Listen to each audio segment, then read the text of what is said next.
We are live from Adesanwe. Good evening and welcome to News 360. My name is Issa Moni. And I am Portia Gabo. Coming up tonight.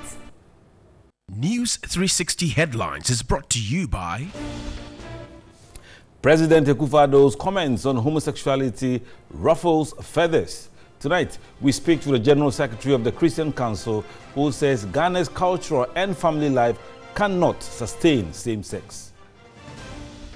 Elsewhere, President Akufo-Addo replies former President Mahama and critics on feasibility of free SHS.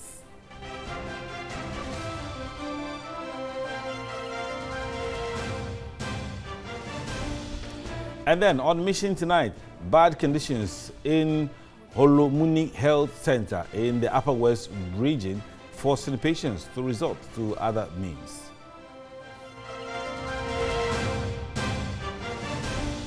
And also coming up, Queen of Denmark leaves Ghana to Denmark with a call on Ghanaians to adapt best practices in order to change the fortunes of the country.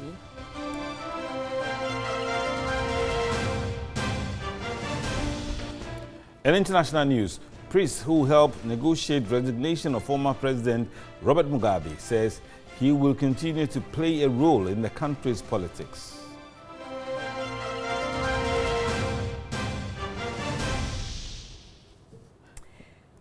In our very first story, President Akufo-Addo has said the coalition pushing for the legalization of homosexuality in Ghana has not been strong. He said their efforts are not enough to change public opinion on such social cultural practice. He made the statement in an interview on Al Jazeera. Something you said a little earlier on about freedom of expression. So I want to ask you about what is happening in your country and homosexuality, for example, which I believe is illegal and it's punishable. I mean, why is homosexuality still illegal in your country? The social, cultural issues, if you like. I don't believe that in Ghana so far a sufficiently strong coalition has emerged, which is having that impact on public opinion that will say, change it. Let's then have a new paradigm in Ghana. Is that something you would get behind? I think that it is something that is bound to happen. And when that happens... What's going to provoke it? What's going to make it happen? Oh, it's the activity, like elsewhere in the world. Like elsewhere in the world, the activities of individuals, of groups.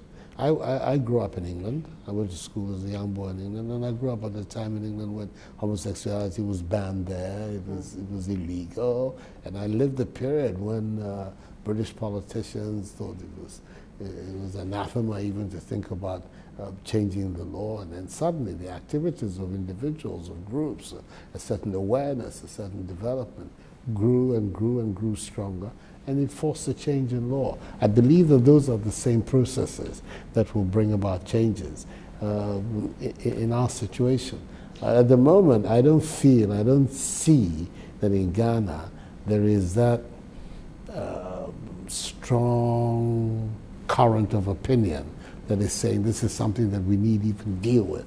It's not so far a matter which is on the agenda. Right, President Akufo-Addo speaking there on Al Jazeera, a comment that seemed to have generated a lot of discussion. I had some responses, particularly from the Christian Council of Ghana. We're hoping to get on the phone Reverend Dr. Kwabena Opuni Frimpong from the Christian Council. We'll be speaking to them. And we understand why there's a strong response, and the Christian Council is saying that Ghana's cultural and family life system cannot sustain same-sex marriages. Homosexuality is not only a human rights issue, it is also a human existence and human survival issue. It continues to say that homosexuality threatens African social protection, which is deeply embedded in the family and children and cultural practice that give us our cultural identity and uniqueness. Right, we're still trying on the phone lines to get Reverend Dr. Opuni. As soon as we're able to establish contact, we will be speaking to him. In other news, President Akufo-Addo says the free SHS policy has come to stay, contrary to assertions by the NDC. According to the president, the politically motivated propagandists who in the last few years said that the free SHS was not possible are now singing a new tune. The president said this when he delivered a speech at the 68th anniversary of Prempeh College in Kumasi. They now claim free SHS is not sustainable and will crash in 5 years. Let me burst their bubble again. Free SHS is here to stay.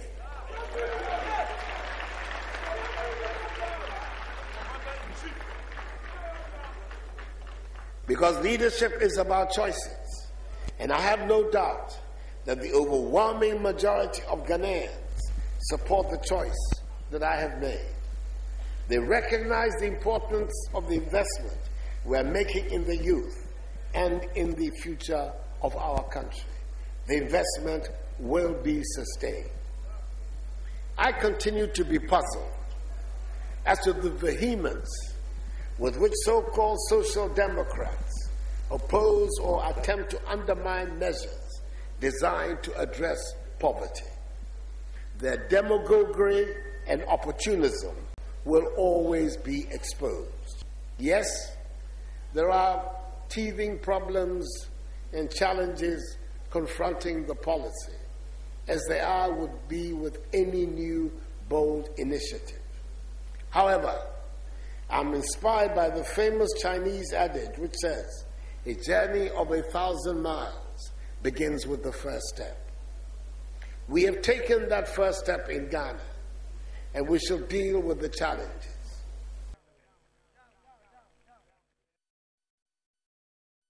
Now, the Queen of Denmark, Her Majesty Queen Margrethe II, has asked Ghanaians to adopt world best practices in order to change the fortunes of the country. The Queen was at Akwemufie to see the Christiansborg Castle, seized from the Danes by the Akwemu King in 1693 as part of her state visit to Ghana.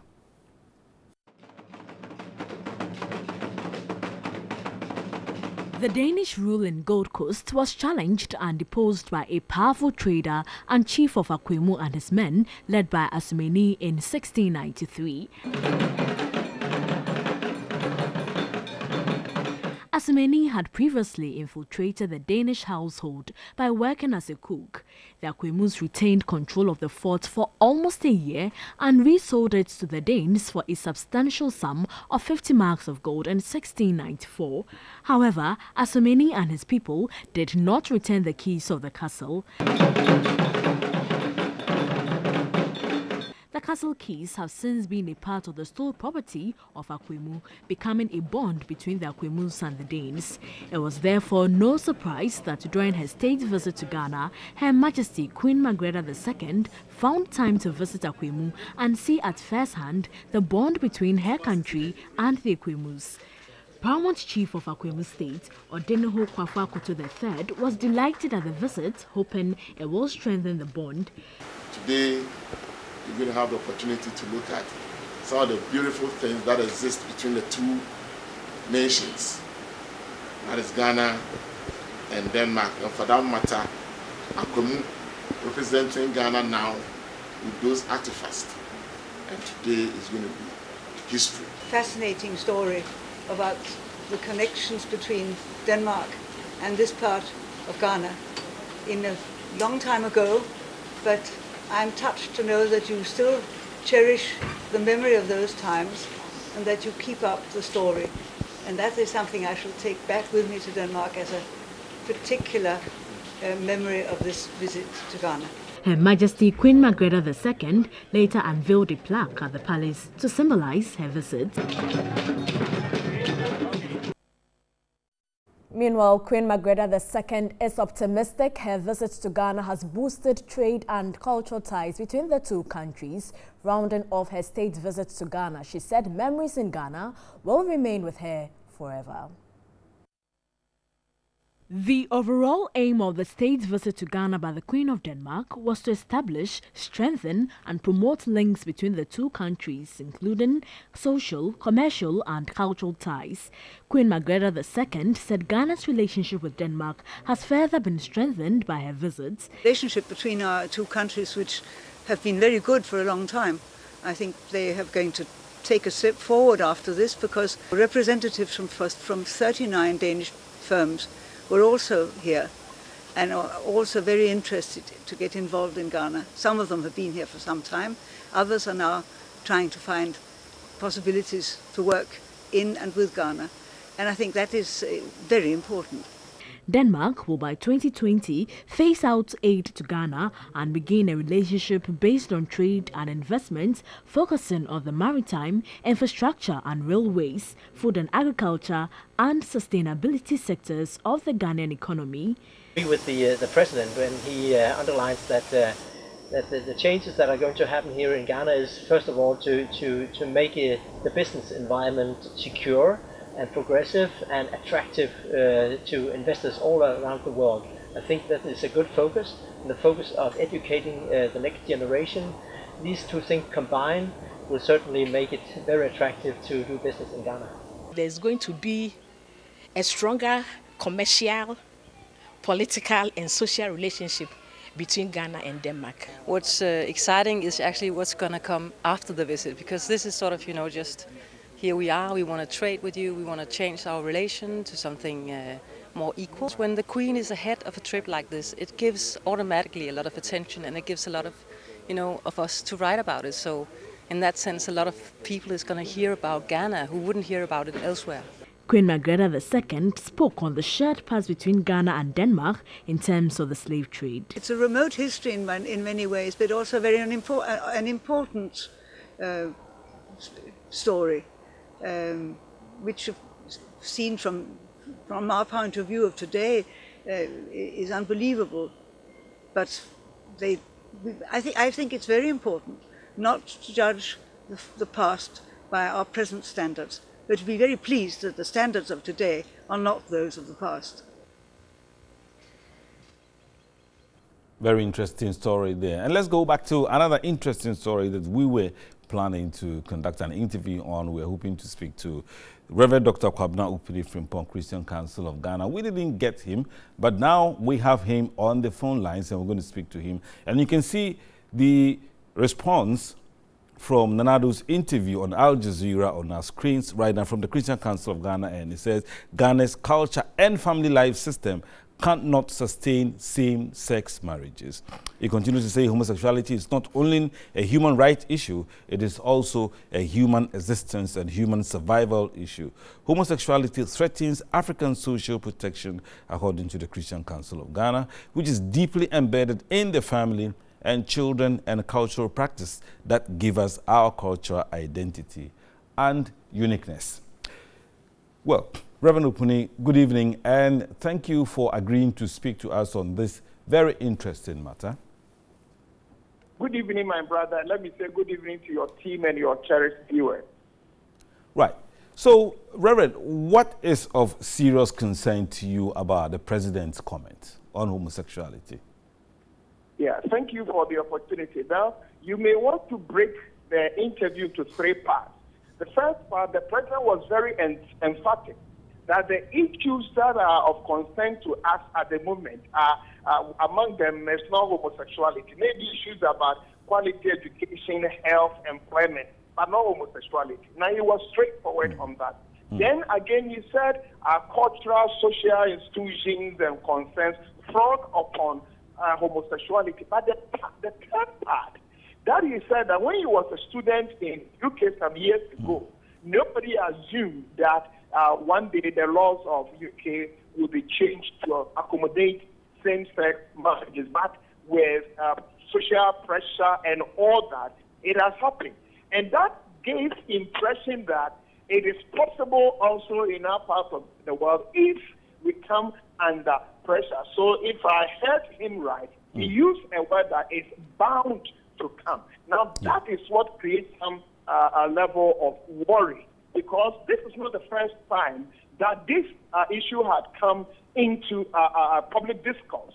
Our former president, Professor Mills, had opportunity to respond to the then Prime Minister of UK, and he was very emphatic that under his leadership, Ghana will not change any laws to accommodate homosexuality. And recently, the current Speaker of Parliament, also had the opportunity to interact with some human rights organizations, and he was also very emphatic.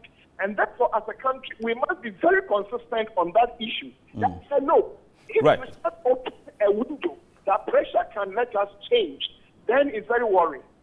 Right. So apart from it being a moral issue, don't you agree that people have the right to decide whether they want to be homosexuals, transgender, or even homosexuals? Don't you think so? I mean, is it not... No. All right, let me hear a response. You are coming on. Sorry, come on. For us in this country, homosexuality is not just a human rights issue. Elsewhere in the US, elsewhere in the UK, two young people who think they love themselves can, based on whatever they call human rights, get married even before coming home to introduce themselves to their parents, that mommy, meet my wife. It's allowed in that cultural setting, and therefore you can use that institution to demand that I want to marry a man or I want to marry a woman. Our part of the world, marriage is not between just two young people who think they love themselves. Marriage is between two families. Parents must be willing to follow their sons and daughters to contract marriage. If I'm not prepared to follow my son or my daughter to contract marriage, that right must be respected. It is fun that come together to contract marriage. That makes us unique, and that is our cultural identity. So for us, marriage is not just a young person's right. It's a family issue that defines our very existence as a people, our identity, and it's been like that how many years? When the president was studying in UK, so young people in UK had every right to marry and come and introduce. We had to marry within the presence of our family heads and two families. They have been able to sustain that. We must sustain what has sustained us all this year. So nobody to reduce our cultural values and significance to just human rights issue. For us, marriage, family life, children are more than human rights issue. They define us, and that is our very human existence and human survival. Reverend, do you think our president is under some kind of pressure from Western leaders to kind of allow this homosexual issue, even though they are already in this country? I mean, we know about the existence of people who are lesbians. We know about those who are gays in this country. It's not strange, is it, Reverend? It's not strange, but it's also not strange that people are doing drugs in Ghana. But the mere fact that people are doing it has not pushed us to the realm that therefore legalize it, therefore allow something, make it official. Now that is the difference. So that people are doing it, yes. That people are putting pressure for what the president said. You know, like I said earlier on that part, he said that homosexuality is not an issue for us. For us, that is excellent. That social institution and cultural practices frown on that. That was excellent. It's on the third part that it is bound to happen, that under pressure. That normally, like chiefs, they speak in parables, and then the linguist will go and explain exactly what the chief meant. Maybe this is the time the Ministry of Information, Communication, Social Protection, one may need to come public to help us understand that statement is bound to happen. That is what is creating some concern. And maybe we are not understanding the president very well. But no matter what, the pressure, we must protect this generation and incoming generation, lay a solid foundation that even when we are dead and gone, the incoming generation, what makes us Ghanaians, among other things, are the strong family values, cultural values that we have built over the years, and we should not easily compromise such values that define us. So the president was not very emphatic. He said it is bound to happen. He didn't say it will happen under him or after him. So why is the Christian Council worried? Now, if you compare what Professor Mills said, and if I want to speak Speaker of Parliament said, they shut the door. It's not like maybe when I'm no more there, it is not going to happen. So I think we need to be consistent and we need to build on that foundation. So as Professor Mills said, and as the Speaker of Parliament has said, whoever is coming to this cause must stay there. We need not break, the path and say that, okay, it may not happen under my time, but when I'm dead and gone, we should not.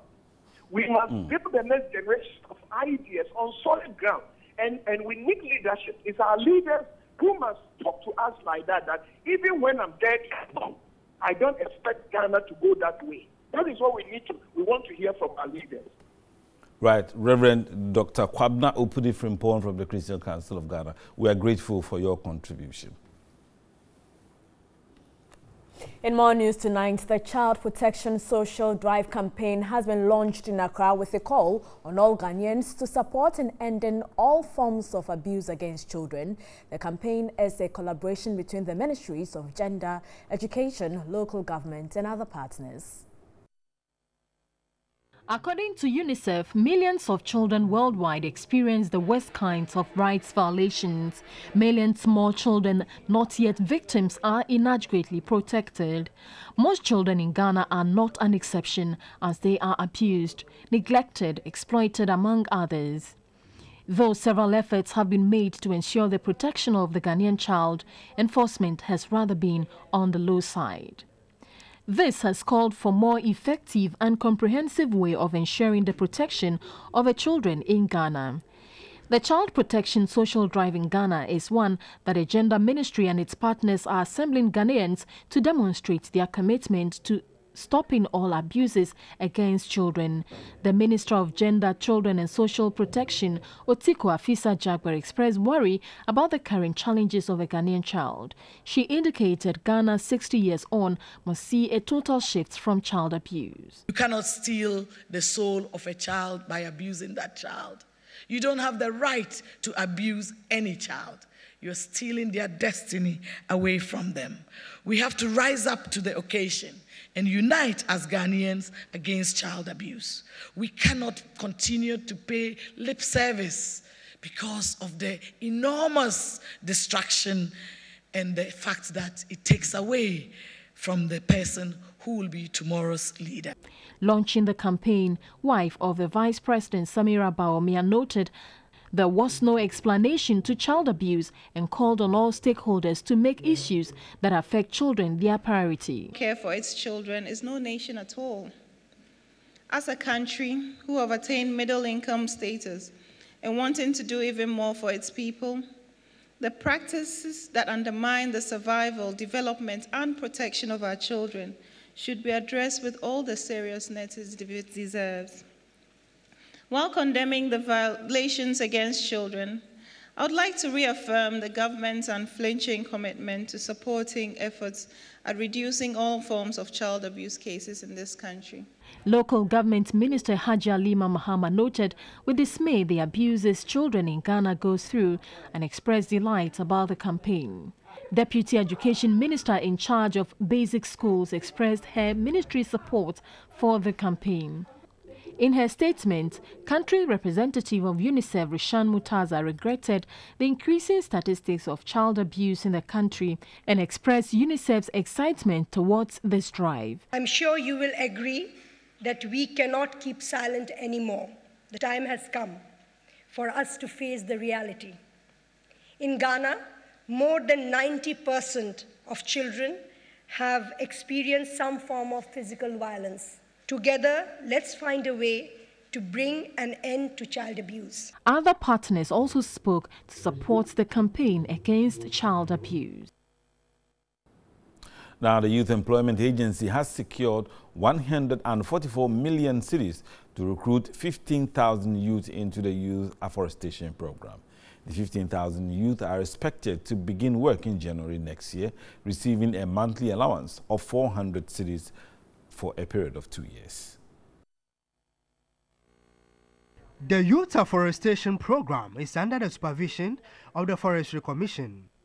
Under the program, those employed are to engage in tree planting and farming. Again, those under the program would also ensure maintenance of the vegetative cover of the forest. So far, 15,000 of the youth would be recruited to begin work from January next year. Chief Executive Officers of the YEA and Forestry Commission signed an MOU to begin the recruitment. This recruitment, according to the CEOs, would bring 30,000 of those so far employed at the Forestry Commission.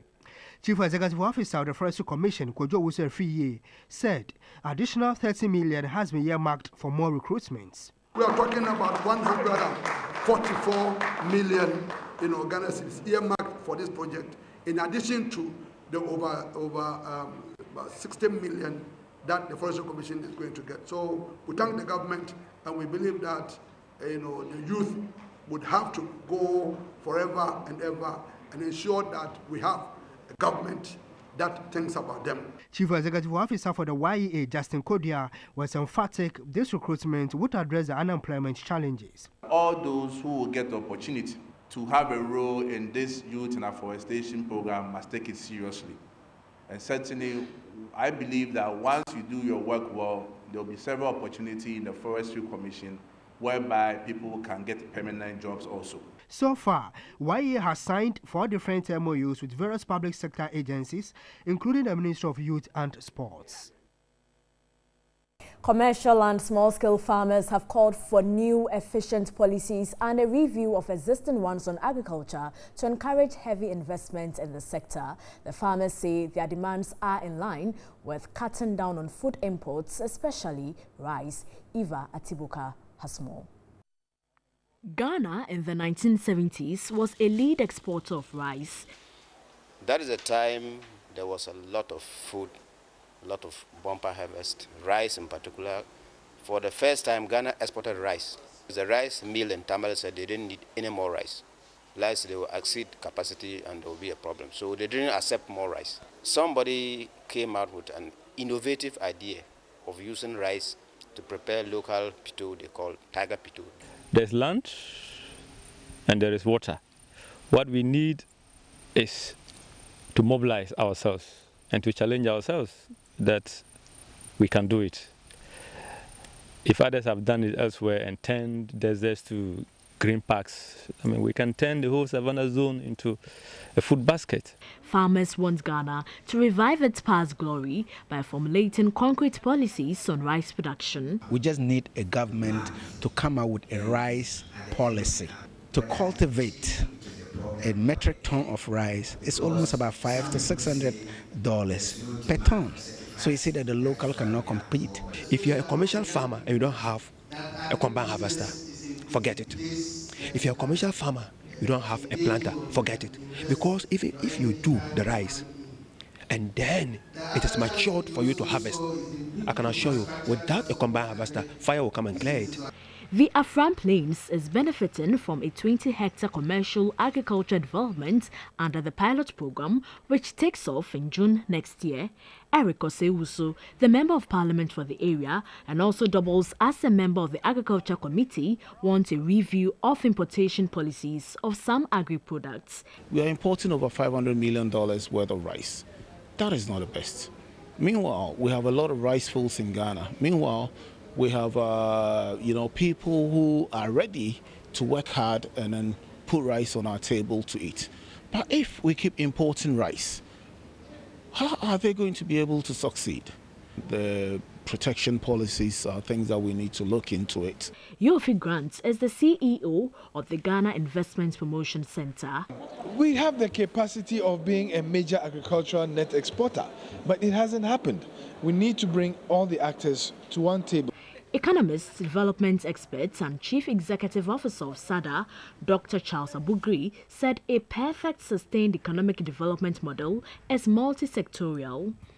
How we innovate policy, how we coordinate the innovation and spreading of technology, but how we innovate finance and how we pool that together.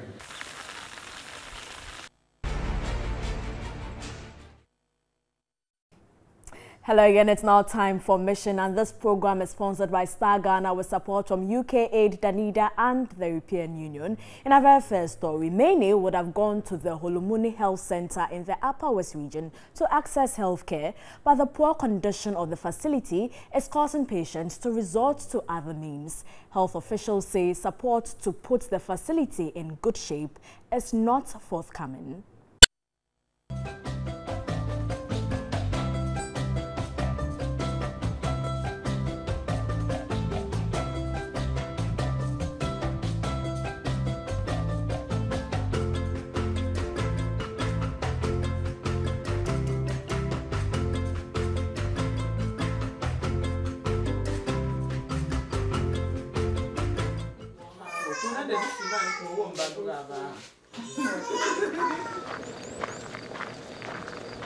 It was put up 20 years ago to serve many. Over 3,700 people now seek healthcare here. By its referral status, it serves over 7,000 clients, but it is no longer what provides the needed service. The building stands destroyed. Clients bear the brunt of a destroyed building, attending a clinic and yet unable to get proper health care. Care providers find themselves operating what they call a sick system. Looking at the structure, which was built over 20 years ago, since then, no renovation has taken place. When you even want to do your best, but the space is not there. Imagine you are here to do consultation and these bad feces are falling on clients. I have moved from my house to this place to access healthcare, to improve upon my health. Then I end up by taking other diseases or other sicknesses back home. And so clients will not come. They will resort to other means to seek healthcare. Women that are trying to bring future leaders of this country have to lie down with ceilings removed, bus sitting on them, and you know labor can travel as long as 8-12 hours. And anytime I enter that room, strangely, I suffocate. Yet we have put staff there who would also, would otherwise have had a comfortable living elsewhere. But they are positioning their work under those kind of conditions. They are not helping themselves. They are not helping the people that they are meant to help. About 7 of them work their brains out here. They have no option. Many would have loved to serve in other places, but this is where they are, ready and willing to serve people. But they themselves do not get the help they need to extend healthcare to patients. Dr. Matthias Tengan told of a harrowing experience in saving a life. A woman came to one of our health centers, 7 a.m. In labor. The midwife, at first examination, knew that this one was a problematic delivery. Every available means of transport was explored. And it took from 7 a.m. till about 4 p.m. before something could be done, including the fact that they now had to go back and look for money to buy tires, to change somebody's car tires before they transported. That lady, we audited that in WA. It was very shameful and embarrassing for the entire system.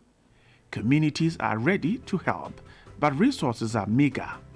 The district health management team is marching on in the face of all these. What we have done for the first half of this year is to try to rezone and redemarcate the entire district into blocks, manageable blocks, where we could put people in charge and then give them responsibility for managing that place and delivering on certain indicators which will be given to those people. And this is just to increase the range of services that will be available to the people, and then also to strengthen the supervisory role. The district health management team is, however, working hard with the district assembly to fix health care. It is the hope of the district health management team that a doctor or two posted to the district will go a long way to improve health care and save lives. Bright Nananfo, TV3.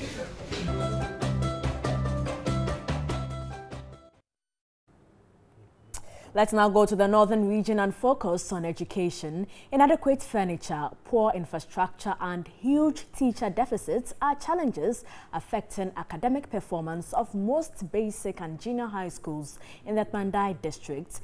The district's education directorate is worried if the situation is not addressed, the future of school children in the area could be jeopardized.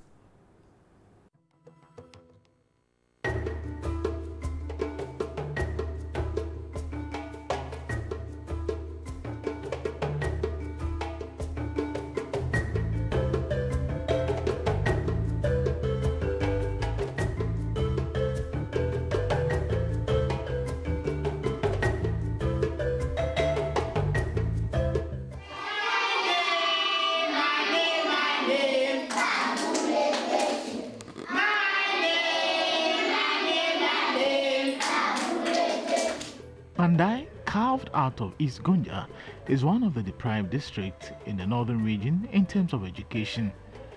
It has about 86 basic schools with 28 junior high schools and a senior high school, and all of them face critical challenges threatening the future of these young ones.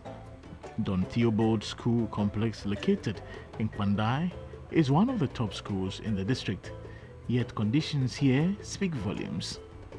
With the structure, sometimes when teaching the class 1, what to teach the class 1, the class 2 people want to also learn the same thing, so it distracts. Sometimes when you finish, you see they also rhyme, especially with the rhymes, they also give the same rhymes which they have not prepared to rhyme that same thing. Instead of them learning a different thing, they want to rather rhyme with the class 1. So it has been a very big challenge for us.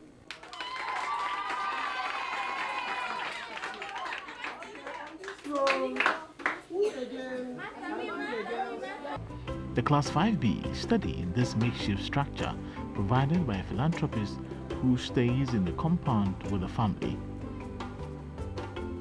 The tree serves as a classroom for the Class 5A of this school, and the activities is being controlled by the weather. This is what they go through every day, and they study under this condition. But just imagine what would happen when we visit the outskirts of the district. The news team then visited Majuro, one of the remotest communities in the district. Here, although the school structure looks a bit better, conditions within are nothing to write home about.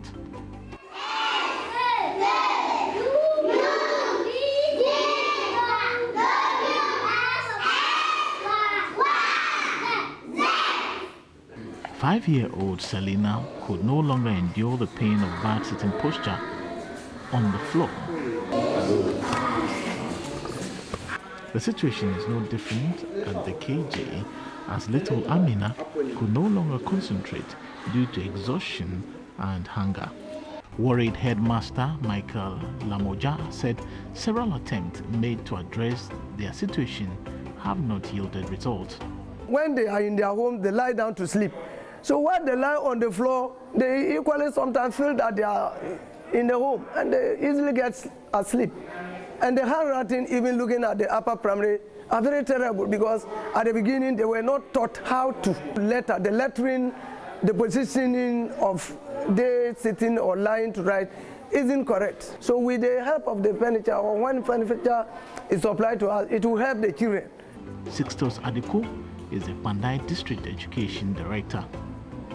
We have met with the community leaders and then then the PTA to see how best they can actually help us acquire furniture for these children.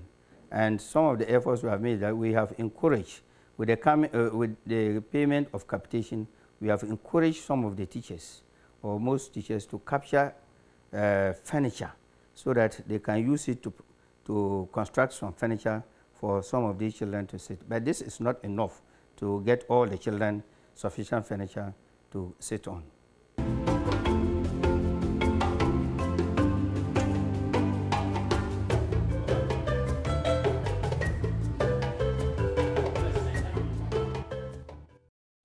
We'll certainly follow up on the situation in Tandai to ensure that the pupils there get quality education. And as it's for Mission, this program is sponsored by Star Ghana with support from UK Aid, Danida and the European Union. Thanks for watching. Coming up is sports. Stains better in one wash. Now available in a new pack at One Ghana Citi.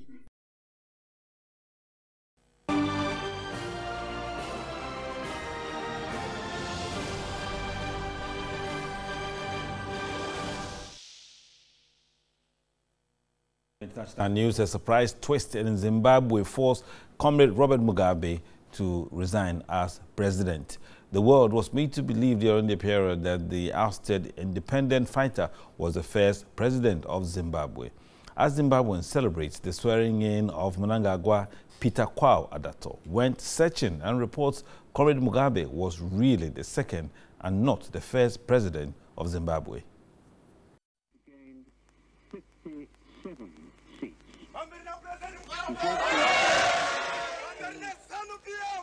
The Southern African country Zimbabwe was a British colony from 1923 to 1980, known as Southern Rhodesia. The nation existed as an unrecognized state of Rhodesia until 1979, following its unilateral declaration of independence in 1965. It reconstituted itself under indigenous African rule as Zimbabwe Rhodesia in 1979, but again failed to win overseas recognition. Zimbabwe was internationally recognized as an independent state in April 1980, following a Lancaster House agreement in December 1979. This followed the Rhodesian Bush War, civil war that took place from July 1964 to December 1979, and also known as the Second Chimurenga or the Zimbabwe War of Liberation. Under the country's new constitution, Kainan Sodindo Banana was made the first president of the country in April 1980, with Comrade Robert Gabriel Mugabe as the prime minister. Banana, a Methodist minister, was born on March 5, 1936, and served as the first president of Zimbabwe from April 18, 1980 to December 31, 1987. His largely ceremonial post was taken over by Mugabe, who made himself an executive president. Banana then became a diplomat for the Organization of African Unity and head of the religious department at the University of Zimbabwe. He played a large role in bringing the two major groups of independence fighters, ZANU and ZAPU, together to form the Zimbabwe African National Uni-Patriotic Front, ZANU-PF, in 1966. In 1997, Banana was arrested in Zimbabwe on charges of sodomy following accusations made during the murder trial of his former bodyguard, Jefta Dube. Dube, a policeman, had shot dead Patrick Mashiri, an officer who had taunted him about being Banana's homosexual wife. Kainan Sodindo Banana denied but was found guilty of 11 charges of sodomy, attempted sodomy and indecent assault in 1998. He fled to South Africa whilst on bail, apparently believing Mugabe was planning his death. He returned to Zimbabwe in December 1998 after a meeting with Nelson Mandela, who convinced him to face the ruling. Banana was incarcerated on January 18, 1999 for 10 years and was also defrocked. He actually served 6 months in an open prison before being released. Banana died later of cancer in London on November 10, 2003 and was buried in Zimbabwe without the full honors that are traditionally reserved for former heads of state. President Robert Mugabe called him a rare gift to the nation in a radio address. No matter how one sees it, history can never be concealed and is the story of Kainan Sodindo Banana. He was the first president of Zimbabwe, Comrade Robert Gabriel Mugabe, the second president, and so Emerson Dambujo Mnangagwa can only be referred to as the third president.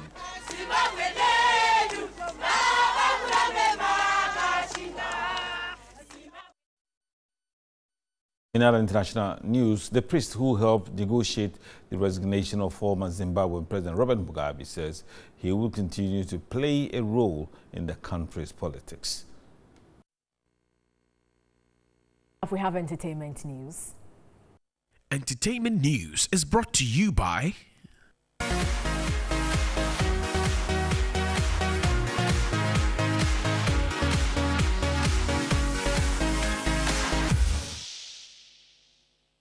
Tonight in the segment, while Banky W and Adeswa's wedding continue to be the talk of the weekend, the social media banter between Ghanaian artist Shatta Wale and Nigerian music fans continue. Meanwhile, comic actor Funke Akindele's publicist has denied rumors of the actress giving birth to a set of twins. Nigerian superstar Banky W and Adeswa broke the internet with their star-studded wedding. The couple, after the release of their hit movie Wedding Party, in which they both played the lead characters, made their relationship public and have since been the talk of social media ever since. A week after their traditional marriage, the couple flew to South Africa together with their close family relations and friends to have their white wedding. In a black and white affair, Bad 2017 finale, as the wedding was themed, was attended by lots of entertainers and society influencers in Nigeria. Would you be my lover? Yes, no, yes, no, yes. Them confused, them confused, them don't know what to do again. Them confused, them confused, them don't know what to do. Just when fans fought the beef between Ghanaian dancehall artist Shatta Wale and Nigerian counterparts Wizkid, Patoranking and Timaya was dying down, tempers rise again, with Timaya asking who Shatta Wale is. The social media banter between Shatta Wale and fans of these artists have been going on for a couple of weeks after the Kakai hitmaker in a radio interview stated that Wizkid was no superstar to him. Timaya, in a response to a Twitter fan who asked whether or not he was going to make a diss track for Shatta Wale, asked, is Shatta Wale a shoemaker, a plumber or a singer? Looks like the beef is not dying anytime soon.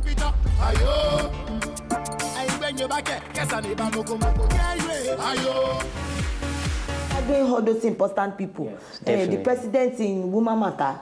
Oh, okay. You mean the Minister for Women Affairs? Yeah, to go get in Taga handle. Of course, yes. Taga, Facebook handle. Okay. Tag all the necessary ministry. Yes. Few days after news went viral that Jennifer's Diary lead actress Funke Akindele had given birth to a set of twins in a London-based hospital, her publicist Bayodun Kupoloyi has refuted the claims, saying they are the imaginations of her fans. In an interview with Economia Nigeria, he stated that though the actress is heavily pregnant, fans will get to know about it when she finally delivers, because children are gifts from God and there is no need hiding such joy.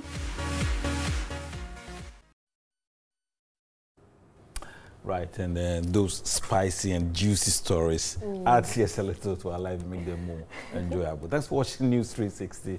I'm Issa Moni. And I am Portia Gabo. Enjoy the rest of our programs.